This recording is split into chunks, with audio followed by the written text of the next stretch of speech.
Innal hamdalillah, segala puji bagi Allah Subhanahu wa taala. Nahmaduhu wa nasta'inuhu wa nastaghfiruh. Hanya kepadanya kita memuji, meminta pertolongan serta bertaubat dari dosa-dosa kita. Wa na'udzu billahi min syururi anfusina, dan hanya kepada Allah pula kita meminta agar dijauhkan dari keburukan-keburukan diri kita. Wa min sayyiati a'malina, dan dari dosa-dosa yang pernah kita lakukan. May yahdihillahu fala mudhillalah. Barang siapa yang telah Allah berikan petunjuk maka tidak akan pernah sesat selamanya. Wa may yudlilhu fala hadiyalah, dan barang siapa yang telah Allah sesatkan maka tidak akan mendapatkan petunjuk selamanya. Asyhadu an la ilaha illallah wahdahu la syarika lah, wa asyhadu anna Muhammadan abduhu wa rasuluh. Saya bersaksi tidak ada yang berhak disembah kecuali Allah, dan Muhammad benar-benar hamba juga utusannya. Qala Allah Ta'ala, Allah mengingatkan dalam kitabnya, ya ayyuhalladzina amanu taqullaha haqqa tuqatih wa la tamutunna illa wa antum muslimun. Hai sekalian orang-orang yang beriman, bertakwalah, hanya patuh dan tunduklah kepada satu-satunya pencipta segala sesuatunya, yaitu Allah yang telah menciptakan, memiliki, menyiapkan segala kebutuhan dan memusnahkan semua yang di langit dan di bumi kecuali dengan izinnya. Dan janganlah kalian meninggal dunia kecuali dalam keadaan Islam. Di ayat yang kedua, qala Allah Ta'ala, ya ayuhan nasu taqu rabbakumul ladzi khalaqakum min nafsin wahidah wa khalaqa minha zawjaha wa batha minhuma rijalan katsiran wa nisaa wattaqullaha alladzi tasaaluna bihi wal arham innallaha kana 'alaikum raqiba. Hai sekalian manusia, sekali lagi bertakwalah, hanya patuh dan tunduklah kepada Allah yang telah menciptakan kalian dari jiwa yang satu yaitu Adam alaihissalam, dan telah menciptakan dari jiwa yang satu istrinya Hawa alaihissalam, dan telah banyak memberikan keturunan laki-laki dan perempuan dari keduanya. Sekali lagi bertakwalah kepada Allah dan jagalah hubungan silaturahim. Sesungguhnya Allah senantiasa mengawasi kalian. Di ayat yang ketiga, qala Allah Ta'ala, ya ayyuhalladzina amanu taqullaha wa qulu qawlan sadida yuslih lakum a'malakum wa yaghfir lakum dhunubakum wa may yuti'illaha wa rasulahu faqad faza fawzan 'azima. Hai sekalian orang yang beriman, sekali lagi bertakwalah, hanya patuh dan tunduklah kepada Allah dan ucapkan kalimat yang benar. Niscaya Dia akan memperbaiki amal-amal perbuatan kalian, mengampuni dosa-dosa kalian. Barang siapa yang mentaati Allah dan Rasulnya, maka dia telah mendapatkan kemenangan yang besar. Amma ba'd, fa inna asdaqal hadithi kitabullah. Kita tahu sebaik-baik rujukan umat Islam dalam segala lini kehidupan mereka, terutama dalam masalah ibadah, adalah Al-Quran, kitabullah. Wa khair hadyu Muhammadin sallallahu alaihi wasallam, dan sebaik-baik petunjuk setelah Al-Quran adalah petunjuk Nabi besar Muhammad sallallahu alaihi wasallam yang dikenal dengan as-sunnah. Wa syarrul umuri muhdatsatuha, dan seburuk-buruk perbuatan terutama dalam masalah ibadah yang tidak punya rujukan dari keduanya, Al-Quran dan sunnah. Fa inna kulla muhdatsin bid'ah, semua perbuatan ibadah yang dibuat-buat dikenal perbuatan baru dalam agama. Wa nabidatin dhalalah, dan perbuatan buat-buat ini pasti akan membawa pelakunya pada kekeliruan dan kesesatan. Wa inna dhalalin finnar, dan semua kesesatan akan membawa pelakunya ke dalam api neraka. Apa yang baru kita bacakan tadi teman-teman sekalian adalah khutbah hajah. Baginda Nabi alaihi salatu wassalam tidak pernah khutbah Jumat, khutbah Id, momen-momen besar termasuk mengutus pasukan. Sebelum memberikan wasiatnya alaihi salatu wassalam, beliau selalu memulai dengan khutbah hajah, mengingatkan kaum muslimin kepada 3 ayat penting: bertakwa dan patuh tunduk kepada Allah, dan juga mengingatkan agar mereka selalu berpegang pada Al-Quran dan Sunnah terutama dalam masalah ibadah, dan berhati-hati dari perbuatan bid'ah atau lawan daripada sunnah yang melakukan ibadah yang tidak ada rujukan dari wahyu Allah Subhanahu wa Ta'ala. Melanjutkan bahasan kita teman-teman sekalian, buku amalan yang mendatangkan rahmat Allah, dan kita masuk ke poin ke-7. Setelah poin sebelumnya kita membahas poin ke-6 masalah taubat, dan saya berikan sedikit review pada saat kita bahas poin ke-6 teman-teman sekalian. Kalau seseorang di antara kita sudah ada di lautan dan akan tenggelam, maka tidak ada yang menyelamatkan kecuali satu kapal misalnya, dan kapal ini kalau dia tidak segera naik di atasnya pasti tenggelam. Kapal ini adalah taubat, karena orang yang sedang terjerumus dalam dosa sebenarnya adalah orang yang sudah akan tenggelam, dan dia akan meninggal dunia tanpa dia sadari. Ibaratnya seperti orang yang minum racun, tapi dia tidak sadar kalau racun itu berbahaya, tidak segera berobat, maka pasti dia akan mati. Taubat bisa kita ibaratkan kapal menyelamatkan seseorang yang akan tenggelam, obat yang akan menyembuhkan dari racun yang sedang dia minum, dan seterusnya apapun istilahnya. Yang penting taubat itu adalah password atau jalan keluar dari Allah yang sangat luar biasa. Bagaimana sang pencipta Allah memudahkan dengan itu semua kesalahannya dimaafkan. plus lagi di akhirat bisa masuk ke dalam surga. Poin kita pada pagi ini, insya Allah, semoga Allah berkati adalah masalah takwa. Dan ini juga salah satu sebab kenapa tadi saya bacakan khutbah aja. Takwa teman-teman sekalian, kalau kita ringkaskan tentu adalah patuh. Dan ini kata kunci juga yang penting sekali dalam kehidupan seorang muslim. Apa yang Allah dan Rasulnya halalkan, nikmati. Apa yang diperintahkan, kerjakan. Apa yang dilarang, jauhi. Itu ringkasnya takwa. Dan takwa memiliki banyak sekali manfaat, banyak sekali. Saya pribadi dengan keterbatasan ilmu, saya coba melihat di Mu'jam Al-Fadl Quran, saya menemukan ada 226 fadilah takwa itu sendiri. Atau kalimat takwa disebutkan oleh Allah dengan beragam macam termnya. Muttaqin, muttaqun, ittaqu, dan seterusnya. Semua itu kurang lebih 226 ayat. Dan tidak pernah teman-teman sekalian ada dalam Al-Quran satu ibadah yang jumlah ayatnya sebanyak ini. Jadi saking pentingnya seseorang itu bertakwa. Dan banyak sekali fadilah.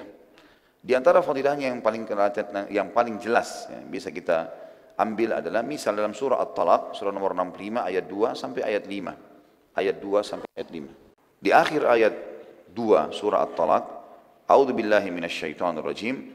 Di akhir ayatnya, "Wa may yattaqillaha yaj'al lahu makhraja." Siapa yang bertakwa kepada Allah, maka Allah akan berikan kepadanya makhraja. Dan makhraja artinya jalan keluar yang sangat luas untuk kehidupannya. Makanya tangga-tangga jalan darurat di dalam bahasa Arab, di hotel-hotel misalnya kalau kita lagi umrah di Mekah sama Madinah, tulisannya begitu. Mim kha ra jim, makhraj.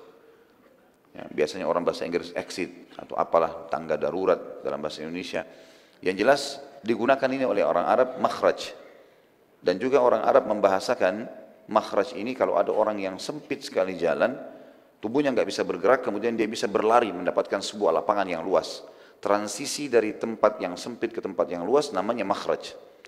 Dan Allah menggunakan dengan kemahamurahannya dan kesuciannya kalimat ini. Wa may yattaqillaha yaj'al lahu makhraja. Siapa yang bertakwa kepada Allah maka Allah akan berikan kepadanya makhraja. Kata para ulama tafsir, makhraja min kulli farjin wa min kulli hammin wa min kulli ghammin. Jalan keluar dari setiap kesedihan, permasalahan, ya, kesulitan, apa saja. Dunia dan juga akhirat. Lalu ayat 3-nya surah At-Talaq Allah mengatakan wa yarzuqhu min haitsu la yahtasib, dan Allah akan berikan kepadanya rezeki dari tempat-tempat yang ia tidak sangka. Artinya akan selalu datang hal-hal yang memenuhi kebutuhannya. Di ayat 4-nya, di akhir ayat 4, kita ambil saksi bahasan saja. Wa may yattaqillaha yaj'al min amrihi yusra. Siapa yang bertakwa kepada Allah, Allah akan mudahkan urusan-urusannya. Sebagian ulama tafsir mengatakan ayat 4 ini dalam surah At-Talaq sangat berhubungan dengan ayat 2-nya. Ayat 2-nya tadi pada saat Allah mengatakan makhraja, jalan keluar. Tapi belum dirincikan pada saat itu seperti apa makhrajanya. Misal ada orang mau sembuh dari penyakit tapi melalui operasi misalnya. Itu juga makhraj.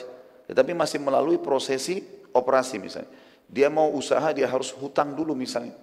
Maka itu juga makhraj. Tapi belum yusra. Di ayat keempat dipastikan. Wa may yattaqillaha yaj'al min amrihi yusra. Artinya dimudahkan itu. Tanpa operasi bisa sembuh. Tanpa hutang bisa usaha.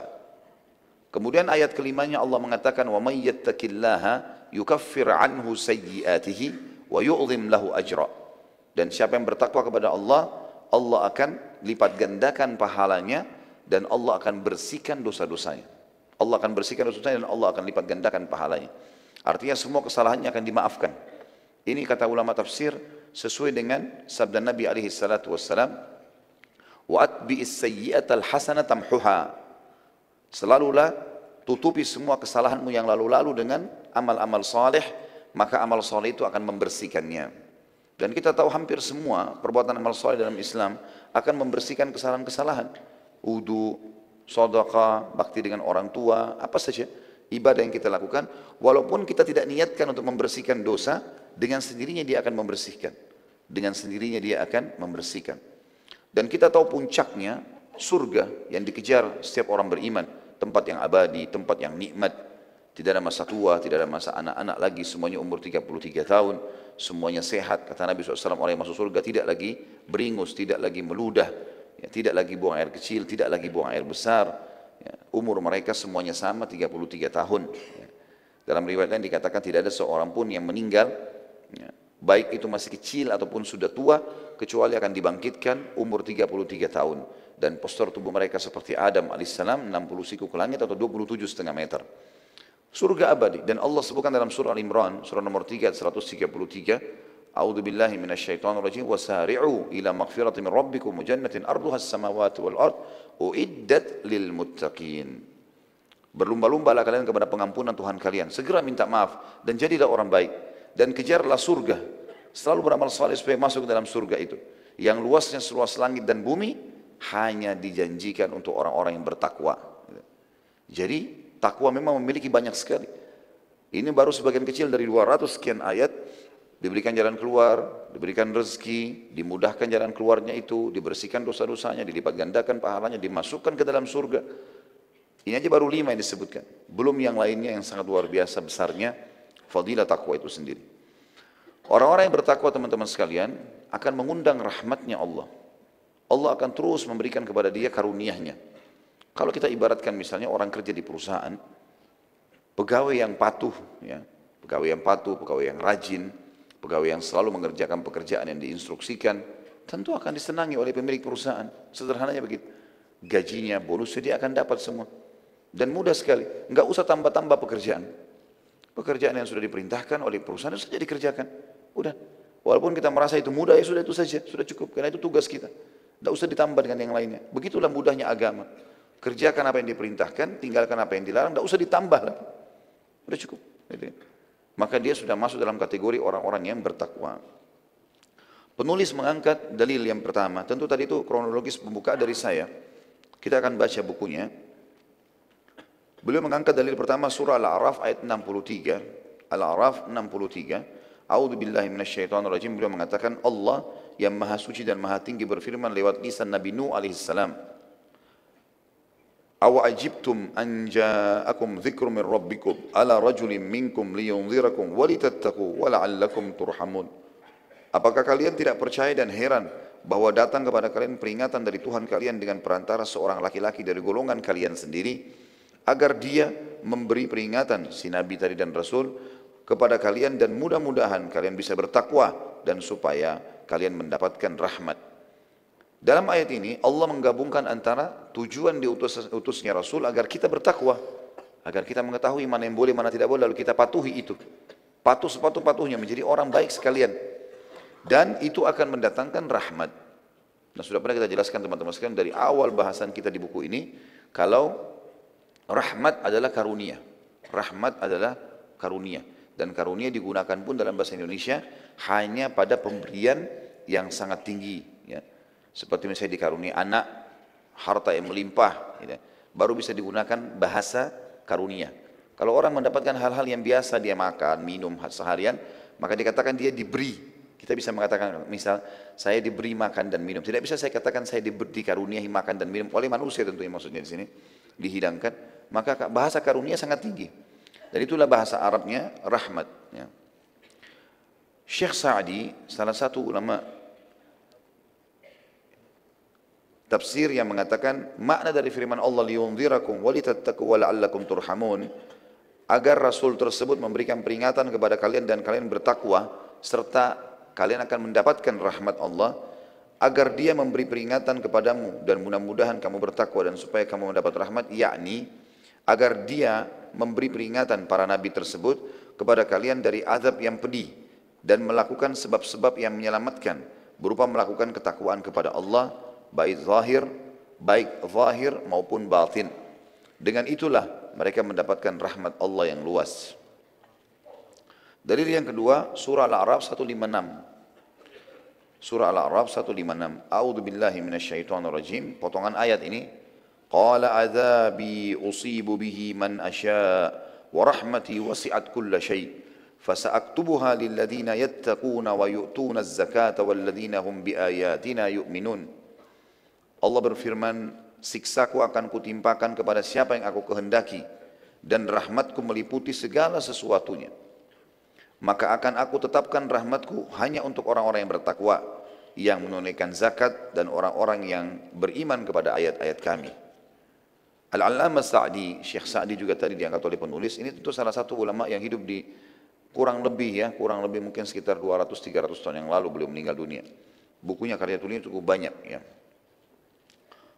Beliau mengatakan bahwasanya qala adzabi usibu bihi man asya, makna firman Allah, siksaku aku timpakan kepada siapa saja yang aku kehendaki, yaitu dari kalangan orang-orang yang celaka, yang berpaling dari melakukan sebab-sebab. Jadi mereka sudah tahu, datang informasi kepada yang bisa bertanya mana boleh, mak boleh. Tambah lagi Allah Subhanahu wa taala memberikan perasaan jenuh, perasaan takut, ya, perasaan sempit, ya, hidup itu dan dadahnya terasa sempit bila orang melakukan dosa. Apa saja dosa dilakukan, dia merasa terganggu dengan itu. Itu peringatan-peringatan dari Allah. Kalau dia lakukan maka akan menjadi penyebab datangnya azabnya Allah. Wa rahmati wasi'at kulla syai'. Sementara tafsir dari dan rahmatku meliputi segala sesuatunya, maksudnya dari alam atas sampai alam bawah. Orang yang berbakti dan orang yang durhaka, mukmin dan kafir. Artinya rahmatku tetap akan aku berikan makanan, minuman, pakaian, segala macam ya, kepada orang beriman dan orang kafir. Tetapi orang-orang kafir akan ujungnya akan ke neraka sebagaimana diperingatkan dalam ayat-ayat yang lain. Dan orang yang bertakwa akan diberikan kepada orang-orang yang bertakwa akan diberikan seluruh fasilitas. Sebagaimana perkataan Allah juga setelahnya tentunya. Kata beliau, tidak ada satu makhluk pun melainkan rahmat Allah telah sampai kepadanya. Karunia dan anugerahnya meliputinya. Akan tetapi rahmat bersifat khusus yang berimplikasi kepada kebahagiaan dunia akhirat bukan untuk semua orang. Karena dia berfirman, fasa'aktubuha lilladzina yattaqun. Aku akan tetapkan rahmatku non-stop, selalu saja ada, tidak pernah kurang. Tidak pernah aku angkat, tidak pernah aku kurangi untuk orang-orang yang bertakwa, yaitu yang meninggalkan maksiat baik kecil maupun besar. Dan firman Allah, wa yu'tunaz zakah, dan menunaikan zakat yang diwajibkan kepada orang-orang yang berhak menerimanya. Kemudian potongan ayat terakhir, walladzina hum biayatina yu'minun, dan orang yang beriman kepada ayat-ayat kami. Di antara kesempurnaan iman kepada ayat-ayat Allah ialah mengetahui maknanya dan mengamalkan konsekuensinya. Termasuk diantaranya mengikuti Nabi SAW secara zahir dan batin mengenai pokok-pokok agama dan cabang-cabangnya. Inilah poin ketujuh tentang masalah hal yang mendatangkan rahmat Allah, yaitu ketakwaan. Dan teman-teman sekalian, patuh kepada Allah itu punya kenikmatan. Sangat nikmat dan sangat enak. Seperti kasus orang duduk di majelis ilmu, enak, nikmat. Orang sholat, orang puasa, apa saja yang kita kerjakan, ada kenikmatan dalam ibadah. Satu-satunya kata para ulama, orang yang belum maksimal menikmati ibadahnya adalah orang yang setengah-setengah dalam ibadah itu. Kalau dia dasarnya ragu, ini sholat diperintahkan enggak ya? Zakat ini nanti bisa mendatangkan rezeki atau tidak ya? Maka dia tidak bisa maksimal mendapatkannya. Karena memang dia harus di sini. Orang yang betul-betul serius dalam mengerjakan satu perbuatan, dia akan mendapatkan hasilnya. Pepatah bahasa Arab menyebutkan, manjadda wajad. Siapa yang berusaha dia pasti akan dapat, minimal mendapatkan sebagian dari apa yang dia jadikan sebagai targetnya. Dan Allah Subhanahu wa taala juga berfirman dalam ayat lain, a'udzubillahi minasyaitonir rajim, walladzina jahadu fina lanahdiyannahum subulana. Orang-orang yang berusaha menuju ke jalan kami pasti akan mudahkan jalan-jalan menuju ke kami. Yang kedelapan teman-teman sekalian adalah sabar ketika mendapatkan musibah. Sabar ada 3 macam dalam Islam. Tentu sabar itu definisinya menerima takdir Allah dan ikhtiar mencari jalan keluar. Ini sudah sering saya kasih contoh kalau masih ingat. Kalau kita bangun tidur pagi hari kemudian flu, ya, maka sabar. Bagaimana cara sabarnya? Oh, terima dulu, Allah sudah takdirkan. Kemudian ikhtiar, minum obat, ya, lakukan apa saja bentuk ikhtiar yang dihalalkan dalam agama, maka itu sabar namanya. Begitu pula dengan sabar itu dibagi 3 oleh para ulama. Tadi definisi sabar, menerima takdir Allah dan ikhtiar mencari jalan keluar. Kalau sabar dibagi ke dalam 3 hal atau 3 keadaan dalam kehidupan kita. Yang pertama, sabar dalam ketaatan kepada Allah. Sabar dalam ketaatan kepada Allah. Jadi butuh kesabaran. Duduk di majelis ilmu begini 1 jam, 2 jam, butuh kesabaran. Menuntut ilmu. Sampai pada ulama mengatakan orang yang menuntut ilmu tidak dibekali dengan sabar dan waktu luang serta harta, dia tidak akan mendapatkannya. Tidak bisa. Kalau kita nggak sabar teman-teman sekalian, nggak bakal dapat ilmu itu. Kalau kita nggak sabar untuk bangun sholat malam, untuk sholat, walaupun mengantuk, tidak akan dapat pahalanya. Kalau kita tidak sabar dalam pergi haji, dengan panasnya, dengan jarak jauhnya, dengan harta yang dikeluarkan, tidak akan dapat. Itu pula dengan jihad, begitu pula dengan seluruh jenis ibadah. Yang kedua, sabar dalam meninggalkan maksiat. Setiap orang di antara kita pasti terlintas peluang untuk berzina, untuk bohong, untuk menipu. Karena di depan mata kita semua peluangnya ada. Setiap saat orang bisa lakukan. Sabar. Pada saat sedang datang cobaannya, datang godaan syaitan, kita sabar. Redam diri. Jangan diiyakan. Sampai dalam pepatah bahasa Arab dikatakan, sungguh kesabaran dalam meninggalkan kemaksiatan adalah sebuah karunia yang sangat besar. Maksudnya dari Allah subhanahu wa ta'ala. Allah berikan itu. Yang ketiga, sabar dalam cobaan harian. Sabar dalam cobaan harian. Jadi seperti gangguan orang, ya, kehilangan barang, apalah kehilangan orang yang dicintai, dan seterusnya. Sabar. Gitu. Dan contoh yang paling baik adalah Yakub alaihissalam. Yakub alaihissalam pada saat Yusuf alaihissalam anak tercintanya, ya, dijahati dan dibudayai oleh saudara-saudaranya sendiri, sampai 10 orang saudara, gitu kan.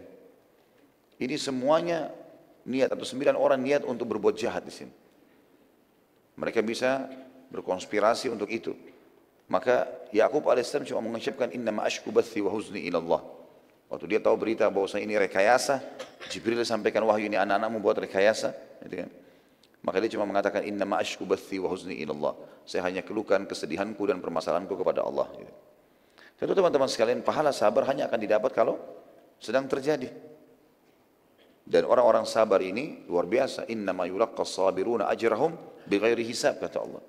Orang-orang sabar itu akan mendapatkan balasan pahala tanpa ada perhitungan. Dan kata Nabi SAW, tidak ada sesuatu yang paling mulia yang dikaruniai oleh Allah kepada seseorang melebihi kesabarannya. Memang sabar di sini. Bedakan teman-teman sabar dengan pengecut. Jauh beda sekali. Kalau misalnya ada seseorang berbuat kezaliman kepada kita, lalu kemudian kita membela diri kita, itu tetap orang sabar, ya. Karena sabar adalah menerima takdir Allah, lalu kemudian dia ikhtiar maksimal. Itu sabar tadi definisinya. Jadi jangan juga orang mencaci maki, kemudian kita diam. Enggak, bukan itu maksudnya. Kita coba luruskan, gitu kan? Nasihati, luruskan kesalahannya. Kalau tetap saja sudah kita tinggalkan, yang penting kita sudah ikhtiar. Ini perlu digarisbawahi juga, ya. Jangan sampai orang salah faham gitu. Dia tidak ada ikhtiar sama sekali, dia mengatakan dirinya sabar. Keliru tuh. Ya. Penulis mengangkat dalil surah Al-Baqarah 155 sampai 157. A'udzu billahi minasyaitonir rajim wa lanabluwannakum bisyai'in minal khaufi wal ju'i wa naqsin minal amwali wal anfusi wath thamarat wa basyyiris sabirin. الذين إذا أصابتهم مصيبة قالوا إنا لله وإنا إليه راجعون أولئك عليهم صلوات من ربهم ورحمة وأولئك هم المهتدون. Sungguh pasti kami akan berikan cobaan kepada setiap orang di antara kalian dengan sedikit ketakutan, kelaparan, kekurangan harta, jiwa dan buah-buahan, dan berikanlah berita gembira kepada orang-orang yang sabar. Siapa mereka? Yaitu orang-orang yang apabila ditimpa musibah mereka langsung mengucapkan inna lillahi wa inna ilaihi raji'un. Kami milik Allah, kami akan kembali kepada Allah. Mereka itulah yang mendapatkan keberkatan yang sempurna dan rahmat dari Rabbnya, dan mereka itulah orang-orang yang mendapatkan petunjuk. Kembali lagi Syekh Sa'di rahimahullah, salah satu ahli tafsir, berkata, Allah mengabarkan bahwa sudah pasti dia akan menguji para hambanya dengan berbagai ujian agar menjadi jelas siapa yang benar dan siapa yang dusta dengan imannya, siapa yang berkeluh kesah dan siapa yang bersabar. Jadi teman-teman sekalian, jangan berpikir mengkhayal kita tidak akan diuji dalam kehidupan dunia. Tidak mungkin. Tidak pernah ada orang sampai mati nggak sakit, nggak mungkin. Tidak pernah orang sampai mati nggak pernah lapar, nggak pernah haus, nggak pernah capek. Cobaan ada datang, pasti saja. Gitu. Nggak mungkin tidak. Tidak pernah orang di antara kita hidup kemudian tidak dicaci maki oleh orang atau tidak dihina. Karena Rasulullah SAW manusia yang terbaik pun dihina, dicaci maki. Tidak mungkin orang di antara kita tidak punya permasalahan dalam kehidupannya, dalam rumah tangganya, dengan anak-anaknya. Rasulullah SAW mengalami itu. Jadi ada semuanya. Cuma bagaimana caranya kita sabar. Tentu teman-teman sekalian, puncak daripada pahala sabar adalah seseorang tidak berkeluh kesah kecuali kepada Allah dan ahlinya. Allah dan ahlinya. Jadi dia mengeluh kepada Allah SWT tentang musibah yang sedang datang, kemudian dia menanyakan orang-orang yang bijak, yang kira-kira memang ahlinya di situ. Misalnya dia sakit, dia konsul sama dokter. Boleh dia berkeluh kesah. Ditanya apa sakit? Oh, dada saya yang sakit, punggung saya yang sakit. Harus dia sampaikan. Ini boleh kena ahlinya. Tapi kalau semua orang, jangan. Jadi, semua orang. Ada orang flu satu kampung tahu dia flu. Semua orang tahu. Untuk apa ini? Saya flu semuanya. Sabar ya. Kalau ahlinya silahkan. Kalau enggak, apa gunanya kita ngomong sama dia? Enggak ada manfaatnya. Hanya akan mengurangi kadar pahala saja. Hanya akan mengurangi kadar pahalanya. Ini adalah sunnatullah, kata beliau, para hambanya, kepada para hambanya. Karena sekiranya kegembiraan terus diperoleh orang-orang yang beriman dan mereka tidak menerima satu ujian pun, niscaya akan terjadi percampuran yang notabene-nya adalah kerusakan. Jadi kalau orang tidak pernah sakit, dia tidak tahu nilainya kesehatan. Kalau dia tidak pernah melalui kehilangan, dia tidak tahu bagaimana menghadapi atau mensyukuri nikmat yang sedang ada itu. Seterusnya. Bukankah kita akan lebih tahu nikmatnya minum air dingin pada saat kita sedang meriang? Kita lagi meriang, kita lihat orang di depan kita minum, enak sekali neguk air es. Oh enak sekali kalau saya lagi sehat kayak dia. Di situ kita tahu nilainya. Kalau selama ini kita nggak pernah sama sekali meriang, nggak pernah demam, nggak pernah sakit, kemudian kita minum, nilainya itu beda. Allah SWT datangkan dengan hikmahnya semua itu agar kita tahu, Juga termasuk ya manfaat daripada ujian itu sendiri adalah seseorang jadi menyadari kalau dunia ini sebentar, karena kan dia lalui. Akan ada kehidupan yang tanpa cobaan, yaitu di akhirat nanti, di surga dengan izin Allah. Lalu dikatakan, namun kebijaksanaan Allah menetapkan untuk memisahkan ahli kebaikan dan ahli keburukan. Inilah faedah dari ujian, bukan menghilangkan iman yang menyertai kaum mukmin dan tidak pula menghalangi mereka dari agama mereka. Dan Allah tidak menyia-nyiakan iman kaum mukminin. Jadi dia mengabarkan dalam ayat ini bahwa dia akan menguji para hambanya. Bisyai'im minal khawf, dengan sedikit ketakutan terhadap musuh ya. Jadi kalau ada musuh-musuh yang ganggu, ada orang-orang yang tidak suka, dihina, ini semua ada sedikit rasa takut. Tapi kalau dia hadapi, dia bisa lalui. Sebagaimana baginda Nabi SAW lalui. Ada cacian, ada segala macam penyihir lah, penyamun lah, pendusta lah. Bayangkan kalau kita menjadi Nabi SAW lagi berdakwah, jalan, terus kemudian pamannya sendiri di belakang. Ya, Abu Lahab keliling ikut mengatakan, ini orang ponakan saya lebih tahu dia pendusta. Saya nggak bisa bayangkan itu. Bagaimana kalau saya lagi ceramah, ada paman saya di belakang lalu mengatakan jangan percaya orang ini. Saya lebih tahu dia. Kan masalah itu. Ya. Tapi Nabi SAW sabar. Bagaimana ada sebagian da'i yang tidak bisa sabar. Sedikit saja telat, ya. Sedikit saja jamaahnya tidak datang atau jumlahnya sedikit. Atau mungkin apa sajalah alasannya. Ya. Ada yang bicara dengan dia sesuatu atau menghinanya. Lalu kemudian dia tidak sabar. Kemudian langsung saja emosional, langsung tinggalkan masjid, langsung segala macam. Allah mengatakan dalam Al-Quran kepada Nabi SAW, A'udzubillahi minasyaitonirrajim, walau kunta faddan ghalidhal qalbi lam faddu min hawlik fa'fu wasfahu. Ya. Jadi yang dimaksudkan dengan ayat ini adalah kalau seandainya kau keras hati hai Muhammad, tidak bisa sabar dalam berdakwah, tidak menyampaikan dengan lemah lembut, maka pasti orang akan bubar dari sekitarmu. Enggak mungkin itu. Maka kita harus sabar di sini, sabar melalui banyak cobaan-cobaan dalam kehidupan kita. Yang jelas orang beriman tahu kalau Allah Subhanahu wa taala tidak akan menyia-nyiakan dia. Dikatakan juga wal ju'. Tadi kan dikatakan bisyai' minal khauf, sedikit rasa takut dari musuh-musuh atau orang yang tidak suka. Wal ju' dan rasa lapar, yakni sedikit kelaparan. Artinya tiap hari kita akan lalu rasakan ada lapar itu. Akan ada rasa lapar. Tapi lapar itu tujuannya untuk mengetahui nilai dari makanan. Nah, kalau orang kenyang terus, dia enggak tahu nilainya makanan. Orang lapar itu luar biasa tahu nilainya makanan. Kalau kita lapar nasi sama sambal saja sama tempe enak.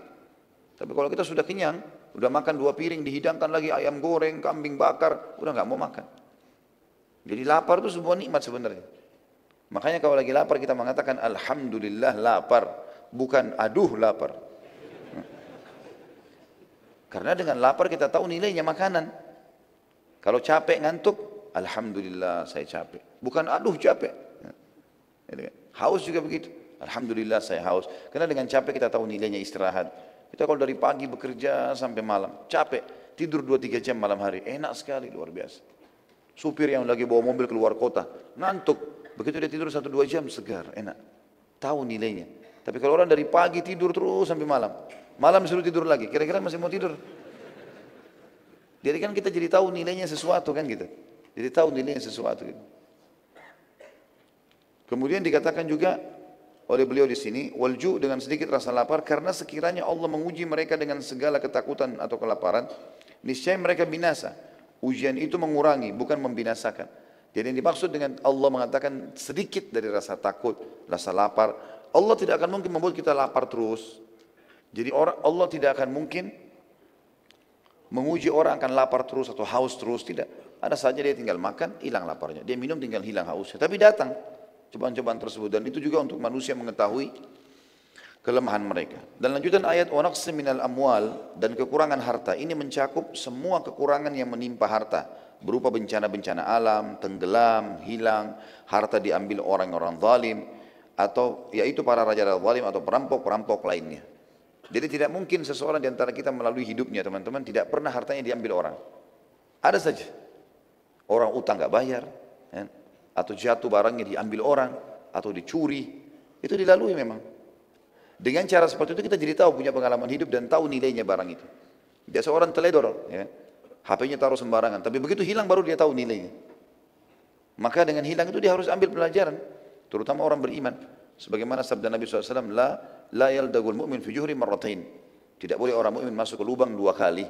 Sudah jatuh situ kemarin, jangan ulangi lagi. Sudah pengalaman. Lebih hati-hati. Saya subhanallah pernah jalan, naik motor waktu itu pergi taklim di Jakarta.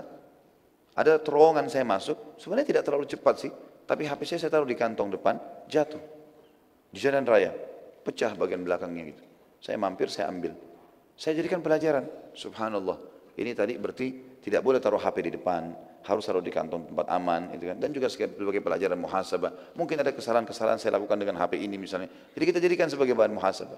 Begitulah semestinya orang beriman. Dikatakan wal anfus, ya, lanjutan ayatnya, dan kekurangan jiwa, yakni perginya orang-orang yang dicintai seperti anak, kerabat, sahabat, dan berbagai penyakit yang menimpa tubuh hamba atau tubuh orang-orang yang dicintai.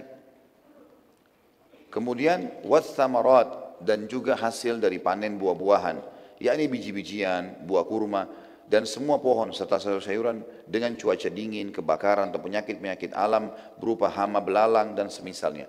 Enggak mungkin ada orang punya kebun, enggak pernah selalu panen maksimal, enggak mungkin. Enggak normal itu.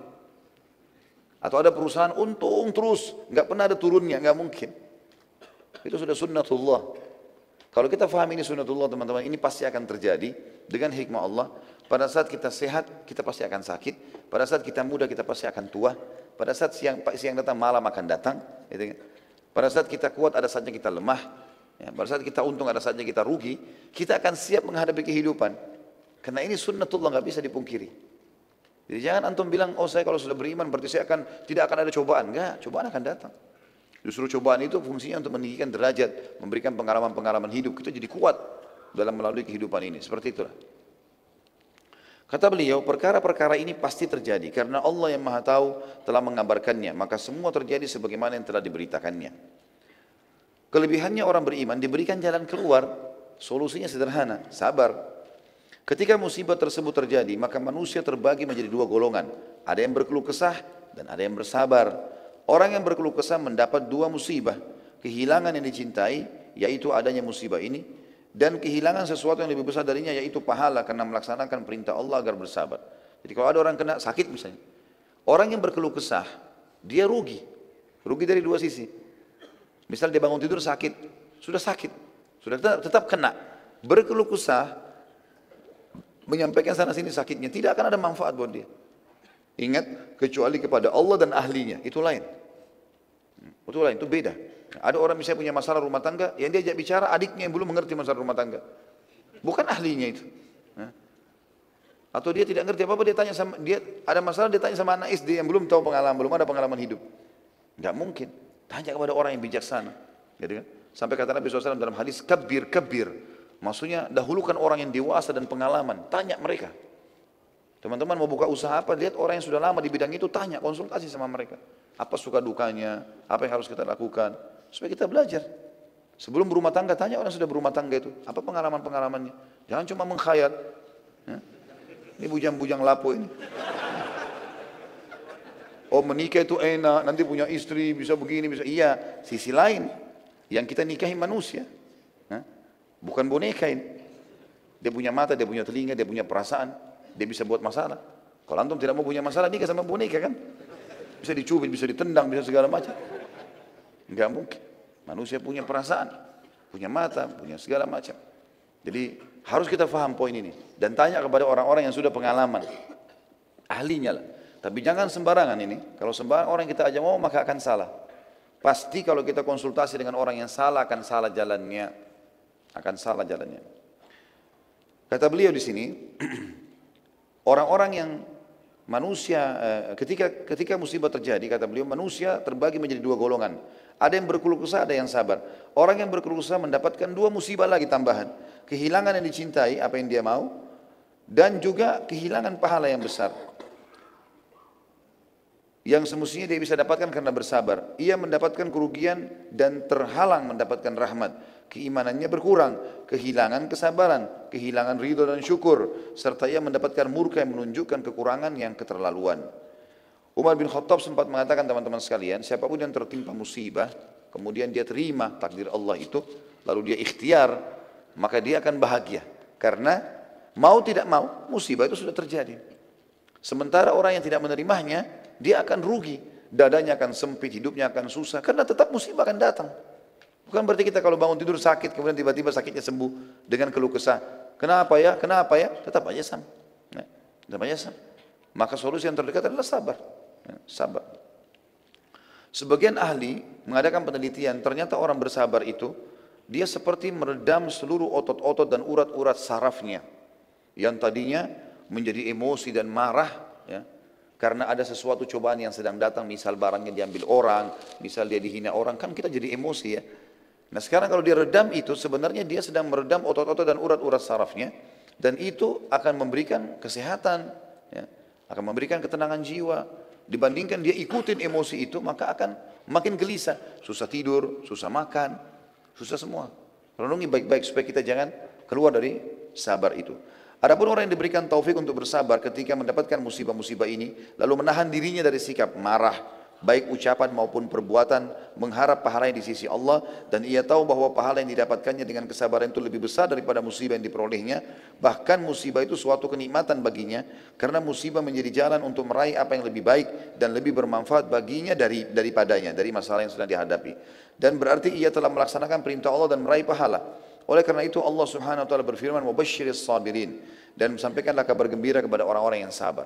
Karena sabar jelas harus menghadapi masalah, tapi Allah bilang berita gembira buat mereka, yakni beritakanlah kabar gembira kepada mereka bahwa mereka akan disempurnakan pahala mereka dengan tanpa batas. Orang-orang yang bersabarlah yang mendapatkan berita gembira yang besar dan anugerah yang besar.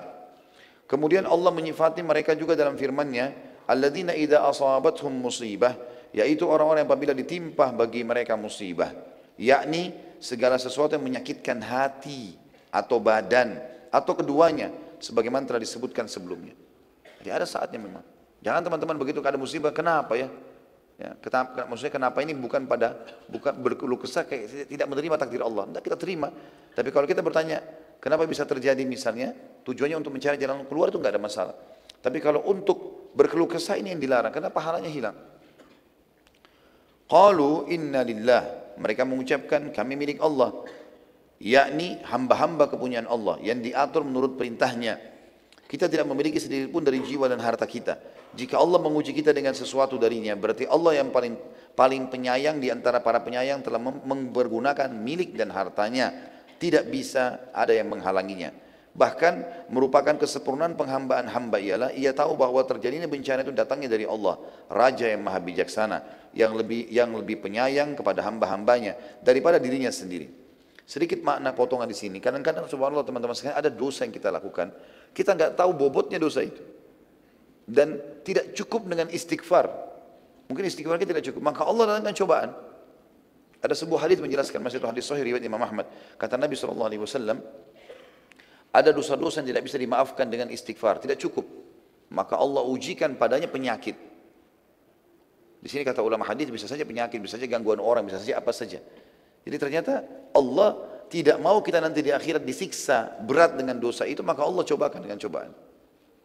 Sisi yang lain, bisa saja sesuatu yang hilang dari dia, memang lebih baik hilang dari dia. Memang Allah mau itu hilang dari dia. Asal kita teman-teman sekalian berada di rel jalannya Allah, nggak usah khawatir. Walaupun kita merasa saya suka, saya begini, nggak usah peduli dengan itu, tidak ada masalah. Mungkin tidak jadi menikah sama si fulan, mungkin tidak jadi usaha ini, mungkin tidak jadi masuk sekolah di sana, kuliah di sana, mungkin. Selalu sangka baik dengan Allah. Allah lebih tahu. Asal kita berada di jalan yang benar, kata Nabi SAW, Allah berfirman dalam hadis Qudsi, Ana inda dhanni abdi bi. Saya sesuai dengan prasangkaan hamba-hambaku. Kata beliau, oleh karena itu ia berkewajiban untuk ridho kepada Allah dan bersyukur kepadanya atas bimbingannya kepada apa yang lebih baik bagi hambanya, meskipun ia tidak mengetahuinya. Di samping kita adalah hamba-hamba miliknya Allah, kita juga akan kembali kepadanya pada hari yang dijanjikan. Lalu setiap orang yang beramal diberi balasan karena amalnya. Jika kita bersabar dan mengharapkan pahala, maka kita mendapatkan pahala kita dengan sempurna di sisinya. Sebaliknya, jika kita berkeluh kesah dan tidak suka, maka kita tidak mendapatkan bagian selain kemurkaan dan luput mendapatkan pahala.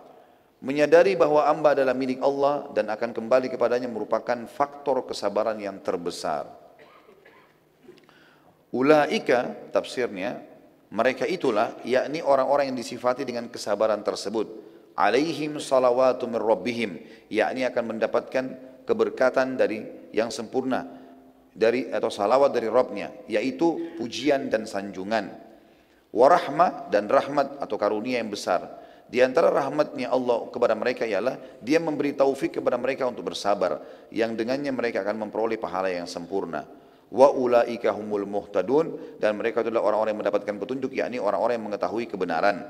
Dalam hal ini mereka mengetahui bahwa mereka adalah milik Allah dan mereka akan kembali kepadanya, serta mereka mengamalkan tuntunannya. Yang dimaksudkan ialah mereka bersabar karena Allah. Ayat ini menunjukkan bahwa siapa yang tidak sabar, maka ia mendapatkan kebalikan dari apa yang didapatkan dari orang-orang yang bersabar. Akibatnya ia akan mendapatkan celaan dari Allah, hukuman, kesesatan, dan kerugian. Betapa besarnya perbedaan di antara dua golongan itu. Betapa kecilnya kepenatan orang-orang yang bersabar, dan betapa besarnya kepenatan orang-orang yang berkeluh kesah. Artinya orang yang sedang ditimpa musibah, orang yang sabar punya penat, tapi tidak sebesar orang yang kalau berkeluh kesah. Karena dia sudah menghadapi masalah, berkeluh kesah lagi, dia jauh lagi dari rahmatnya Allah, jadi banyak sekali kerugiannya. Kedua ayat ini berisikan pemantapan hati dalam menghadapi musibah sebelum terjadi, agar musibah terasa ringan dan mudah ketika musibah terjadi. Menjelaskan apa yang harus dilakukan ketika musibah terjadi, yaitu sabar. Menjelaskan apa yang dapat membantu untuk bersabar, pahala yang diperoleh orang yang bersabar, dan mengetahui keadaan orang-orang yang tidak bersabar dengan kebalikan dari keadaan orang-orang yang sabar. Bencana dan ujian ini adalah sunnatullah yang telah berlalu kepada orang-orang sebelum kita, maka itu pun akan datang kepada kita. Dan Anda tidak mendapati perubahan pada sunnatullah. Juga menjelaskan macam-macam musibah. Umar bin Khattab pernah berkata, alangkah bagusnya dua balasan itu, dan betapa baiknya tambahan itu. Maksudnya adalah, ulaika alaihim salawatu min rabbihim wa rahmah. Mereka adalah orang yang mendapatkan keberkatan sempurna dan rahmat dari Tuhan mereka. Wa ulaika humul muhtadun, dan mereka adalah orang yang mendapatkan petunjuk. Dan ini adalah tambahan, yaitu sesuatu yang diletakkan di antara dua karung tambahan dalam timbangan. Maksudnya kalaupun ini sudah dapat rahmat, dia sabar, itu sudah solusi terbaik. Tambah lagi dapat salawat dari Allah, Allah akan tambahkan kepada dia pemberian-pemberiannya dan dikasihkan karunia, dan mereka dijanjikan mendapatkan petunjuk. Beberapa hadis menyebutkan sebagian musibah sebagai rahmat. Contoh misal, kehilangan anak. Banyak orang mengalami ini. Tentu variasi, ada orang melalui, ada musibah yang semua merata kita kena, seperti lapar, haus, dan seterusnya. Ada yang tidak semua orang kena. Ada orang Masya Allah punya anak 10 gak meninggal sama sekali. Tapi ada orang yang musibah kena datangnya, mati anaknya. Ada orang subhanallah 4 kali hamil, 4 kali keguguran. Kuasa Allah. Ada orang buka usaha langsung dapat taufik. Ada orang mungkin buka usaha berapa kali baru dia berhasil. Gagal dulu terus. Contoh musibah atau cobaan yang datang teman-teman sekalian, yang sifatnya mungkin tidak umum tapi banyak orang yang mengalaminya, seperti kehilangan anak. Imam Bukhari membuat bab judul khusus, bab fadl man mata lahu waladun fahtasaba, bab keutamaan orang yang mati anaknya lalu ia mengharapkan pahala. Maksudnya dia sabar. Firman Allah, wa basyiris sabirin, dan beritakanlah berita gembira kepada orang-orang yang sabar.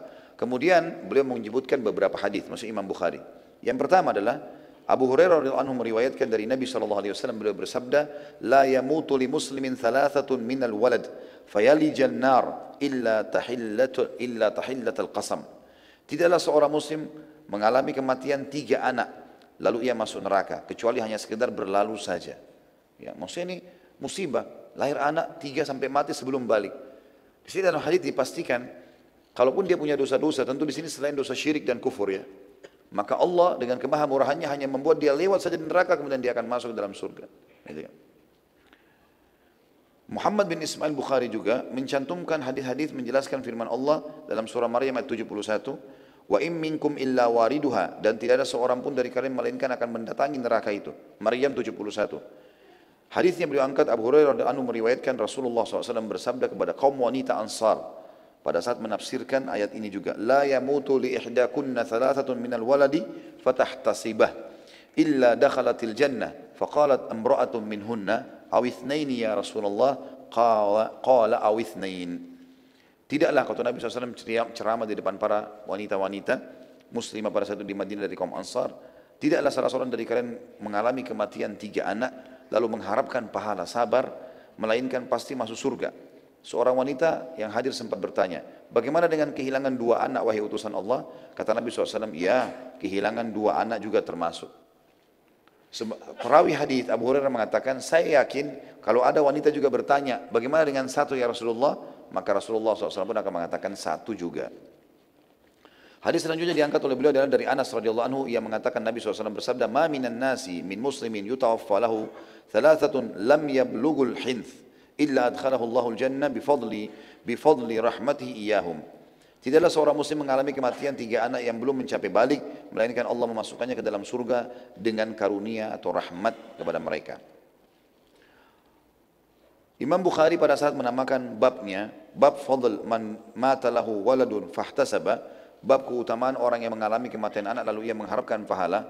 Az-Zain bin Al-Munir mengatakan, musannif atau pengarang atau Imam Bukhari maksudnya mengungkapkan dengan kata fadl, keutamaan, untuk menghimpun di antara 3 hadis yang berselisih yang telah dikemukakannya. Karena pada hadis yang pertama disebutkan masuk surga, pada hadis yang kedua disebutkan dihalangi dari neraka, dan pada hadis yang ketiga disebutkan pembatasan masuk dengan sekedar berlalu saja di neraka.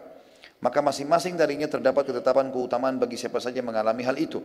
Dan segi komprominya bisa dikatakan, masuk surga itu tidak mengharuskan terhalang dari api neraka, disebabkan hajib atau terhalang dari neraka itu sendiri. Terdapat faedah lain, yaitu hal ini mengharuskan juga masuk surga sedari awal.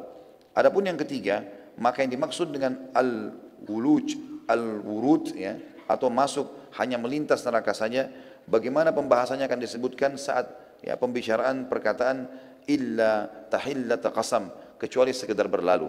Orang yang melintas di atasnya ada beberapa macam, di antara mereka ada yang tidak mendengar desisan neraka. Mereka ada juga orang-orang yang telah ada untuk mereka tetapkan yang baik dari Allah bagi mereka, sebagaimana disebutkan dalam Al-Quran. Jadi tidak ada kontradiksi ya, antara masuk surga dan terhalang dari neraka. Bukhari juga mengungkapkan dengan perkataannya walad atau anak, karena ini mencakup 1 anak atau lebih. Meskipun bab ini telah dibatasi dengan 3 atau 2 anak, akan tapi pada sebagian jalur riwayat disebutkan juga 1 anak masuk di dalamnya. Jadi hadis ini tidak ada sama sekali permasalahan atau persisian antara mereka. Artinya ada orang tergantung kadar kesabarannya. Mungkin dengan sabar maka Allah SWT akan berikan kepada mereka bisa masuk surga langsung karena luar biasa cobaan yang datang dan kadar sabarnya tinggi, atau dia dilewatkan di api neraka karena masih banyak dosanya, karena kadar sabarnya juga lebih rendah daripada yang pertama. Dan juga ada orang subhanallah yang sudah langsung diselamatkan dari api neraka oleh anak-anaknya tadi atau dalam musibah yang sedang menimpanya tanpa hisab. Kemudian diangkat oleh beliau, dikatakan juga musannif atau Bukhari mengangkat hadis dari Abu Hurairah secara marfu'. Yaqulullahu ta'ala, ma li 'abdil mu'min indi jazaa'un illa idza kabattu safiyatu min ahli dunya thumma ihtasab illa al-jannah. Allah berfirman dalam hadis qudsi, tidaklah hambaku yang beriman memiliki pahala di sisiku ketika aku wafatkan orang yang dicintainya dari ahli dunia, kemudian ia berharap pahala melainkan surga. Ibnu Hibban juga meriwayatkan, saya coba ringkaskan ya, karena ini di bab 8 ini kayaknya cukup panjang, atau di poin 8. Ibnu Hibban meriwayatkan dan Nasai bahwasanya Anas radhiyallahu anhu secara marfu meriwayatkan, man ihtasaba min sulbi thalathan dakhala jannah, barang siapa yang mengharap pahala karena kehilangan anak ya 3, maka ia pasti masuk surga. Dan tidak ada perselisihan antara hadis ini dengan hadis yang menyebutkan juga 2 ataupun 1 orang. Tetapi yang dimaksud adalah makin banyak cobaan yang datang kalau sampai 3 anak, beda dengan kalau cuma 1 anak yang meninggal, karena lebih berat gitu kan. Apalagi kata para ulama lebih besar lagi pahalanya kalau seandainya 3 anak itu beruntutan meninggal semuanya. Gitu kan. Maka semua ini masuk dalam kadar pahala dan balasan yang akan datang kepadanya. Di antara hal yang diangkat oleh penulis adalah datangnya penyakit-penyakit. Tadi kehilangan anak. Datang penyakit apapun, dan penyakit yang disebutkan dalam hadis yang cukup berat adalah penyakit taun atau penyakit kolera. Abu Imam Bukhari meriwayatkan hadis, "Sa'altu Rasulullah SAW anit taun fa akhbarani annahu adzabun yab'athuhu Allah ala man yasha wa anna Allah ja'alahu rahmatan lil mu'minin laisa min ahadin yaqa'u taun fayamkuthu fi baladihi sabiran muhtasiba ya'lamu annahu la yusibu illa ma kataba Allah lah illa kana lahu mithlu ajri syahid." Aku bertanya kepada Rasulullah SAW tentang penyakit taun atau kolera. Maka beliau mengabarkan kepada aku bahwasanya itu adalah azab yang Allah kirimkan kepada siapa saja yang dia kehendaki. Dan Allah menjadikannya sebagai rahmat bagi orang-orang beriman. Tidak seorang pun yang terjangkit penyakit taun dari orang beriman. Lalu ia tetap di negerinya dan bersabar. Ya, lagi berharap pahala karena ia tahu bahwa ia tidak ditimpa kolera tersebut kecuali karena Allah telah menetapkannya untuknya. Melainkan pada saat dia meninggal dia akan mendapatkan pahala syahid. Juga dalam hadis yang lain dikatakan fattaun dari riwayat Imam Ahmad, fattaunu syahadatun lil mu'minin wa rahmatun lahum wa rizqun 'alal kafir. Kematian penyakit taun adalah syahadah, mati syahid bagi orang beriman dan rahmat bagi mereka, tapi bagi orang kafir adalah siksaan. Baik. Kita tutup teman-teman sekalian dengan beberapa riwayat yang diangkat oleh beliau berhubungan dengan masalah taun ini. Ada juga banyak orang yang meninggal dengan syahid dan dia sabar. Seperti misalnya hadis yang menjelaskan siapapun yang mati terjungkal dari tunggangannya, tenggelam, kebakaran, bahkan wanita yang melahirkan, kecuali mereka akan mendapatkan mati syahid. Dan ini semua adalah pahala syahadah, dan ini semua menandakan mereka akan masuk ke dalam tingkat tertinggi surga dengan hanya bersabar dalam menghadapi semua itu. Dan juga disebutkan di dalam hadis bahwasanya orang mati syahid itu tidak selamanya harus di medan perang. Sebagaimana riwayat disebutkan Ibnu Mas'ud radhiyallahu anhu bahwasanya Rasulullah SAW bersabda, "Inna aktsara syuhada'i ummati ashabul furush wa rubba qatilin baina as-saffaini lahi a'lamu bi niyyati." Mayoritas syuhada umatku adalah orang-orang yang mati di atas ranjangnya. Mayoritas umatku, syuhada umatku adalah orang-orang yang mati di atas ranjangnya. Betapa banyak orang yang terbunuh di antara dua barisan tapi hanya Allah saja yang mengetahui niat yang sebenarnya. Jadi banyak orang yang masuk medan perang, kelihatannya perkasa tapi sebenarnya bukan syahid. Tapi banyak orang yang mati di atas ranjang, justru Allah Subhanahu wa taala berikan dia pahala syahadah. Gitu. Kemudian yang terakhir teman-teman sekalian, dalil yang diangkat dalam poin 8 ini adalah hadis juga sahih.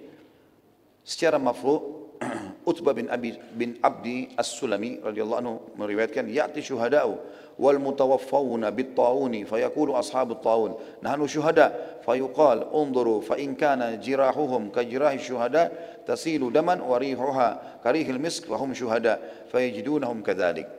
Nanti syuhada dan orang-orang yang mati karena ta'un akan datang, ya. Dan orang-orang yang penyakit ta'un berkumpul dengan para syuhada. Lalu mereka mengatakan, kami juga mati syahid di hari kiamat. Maka dikatakan kepada para malaikat oleh Allah, lihatlah, jika luka mereka seperti luka para syuhada yang mengalirkan darah, dan aroma mereka seperti aroma kasturi, maka mereka syuhada. Dan ternyata pada saat dilihat, Allah pun membuat dari tubuh mereka keluar darah, dan juga mengeluarkan bau kasturi, yang menandakan memang mereka akan mendapatkan mati syahid atau pahala syahada itu. Dan tentu kalau bicara masalah cobaan banyak sekali, tapi penulis coba mengangkat sesuatu yang paling berat, kehilangan anak tadi dengan penyakit yang kolera. Kita tahu penyakit ini berat sekali ya, karena sebagian tubuh akan bisa tercabut, kulitnya rusak, menular, orang akan merasa itu busuk dan seterusnya. Tapi ini kalaupun datang kepada seseorang adalah sebuah rahmat bagi orang beriman. Allahu a'lam. Mungkin begitu saja. Baik, kita berdoa kepada Allah sementara semoga majelis kita diberkahi olehnya dan dijadikan sebagai tambahan amal kita pada hari kiamat. Dan semoga seluruh amal yang pernah kita kerjakan sekecil sampai sebesar apapun sampai menjelang ajal datang diterima dengan kemahamurahan Sang Pencipta. Dan semoga semua dosa yang pernah kita kerjakan tidak terkecuali dari yang kecil sampai yang besar semuanya diganti dengan kemahamurahan Allah menjadi pahala. Kita selalu mendoakan agar semua yang sakit disembuhkan penyakitnya, semua yang terlilit utang dilunasi utangnya, yang belum mendapat pekerjaan dimudahkan pekerjaannya, yang belum menikah dimudahkan mendapatkan pasangan yang baik, yang belum memiliki keturunan diberikan keturunan yang baik, yang saleh dan salihah. Dan juga tentunya kita berharap semua yang masih hidup diberikan atau dimudahkan untuk diampuni segala dosanya. Dan juga yang sudah meninggal juga sama, dimaafkan dan diampuni semua dosa-dosa. Kedua orang tua kita, seluruh muslimin dan muslimat yang hidup dan juga yang sudah meninggal. Dan kita selalu mendoakan negeri kita agar selalu aman, tentram, damai. seluruh muslimin bernaung di bawah ukhuwah Islamiyah dan diangkat perselisihan di antara mereka, dan semoga seluruh ibadah kaum muslimin di Indonesia secara khusus dan umumnya wilayah-wilayah muslimin kembali kepada wahyu Al-Quran dan Sunnah, dan semoga seluruh wilayah Indonesia juga dikerunai pemimpin-pemimpin muslim yang adil, yang baik, yang kembali kepada Al-Quran dan Sunnah dalam berhukum dan juga dalam ibadah mereka, dan semoga Indonesia menjadi contoh bagi negara-negara lain. Sebagai penutup, tidak pernah kita lupa saudara kita di Palestina, di Syria, di Yaman, di Irak, di Myanmar, di Ahsa, dimanapun bagaimana sedang tertindas. Semoga Allah ikhlaskan niat mereka, terima para syuhada mereka, mulakan Islam di tangan mereka dan tangan kita semua, dan semoga Allah partisipasikan kita bersama mereka di pahala baik dengan doa, dengan harta juga dengan jiwa kita, dan semoga Allah dengan kemahamurahnya menyatukan kita semua di surga firdausnya tanpa hisab, sebagaimana satu kita di majlis ilmu yang mulia ini. Kalau ada benar dari Allah, kalau salah dari saya mohon dimaafkan. Subhanakallahumma bihamdika, asyhadu an la ilaha illa anta astaghfiruka wa atubu ilaik. Wassalamualaikum warahmatullahi wabarakatuh.